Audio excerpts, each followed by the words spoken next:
Hello everyone, আমি সায়নী। আজকে বহুদিন পর আমি তোমাদের সাথে একটা ভিডিও শেয়ার করছি।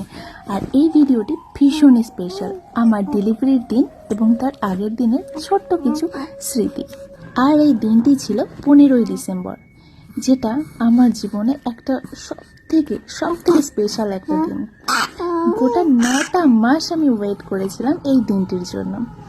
আমার ডেলিভারির দিন আমাকে সময় দেয়া হয়েছিল সকালবেলা, যার জন্য আমার গোটা রাত ঘুম হয়নি।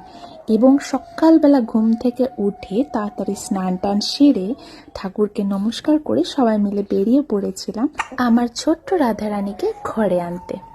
9টা মাস থেকে আমি ভয় পাচ্ছিলাম এই দিনটার। মনে আনন্দ থাকলেও ভীষণ ভয় ছিল। তবে এই দিনটাতে আমি যে এতটা সাহসী হয়ে পড়বো আমি সত্যি বুঝতে পারিনি। আমাকে অনেকেই জিজ্ঞেস করেছিলে আমার এই ছোট্ট রাধারানীর জন্ম কোথায় হয়েছিল। হ্যাঁ, 7 মাস যখন ছিল তখন আমি বাড়িতে এসেছিলাম এবং তার জন্ম হয়েছিল কালনা সুরহা নার্সিংহোমে। আমি প্রথম থেকে মহাদেবের ওপর ভরসা করে এসেছি এবং তার ভরসায় খুব স্মুথলি ভাবে আমার ওটিটা হয়ে যায় এবং বাইরে বেরিয়ে দেখি ও আমার জন্য দাঁড়িয়ে আছে।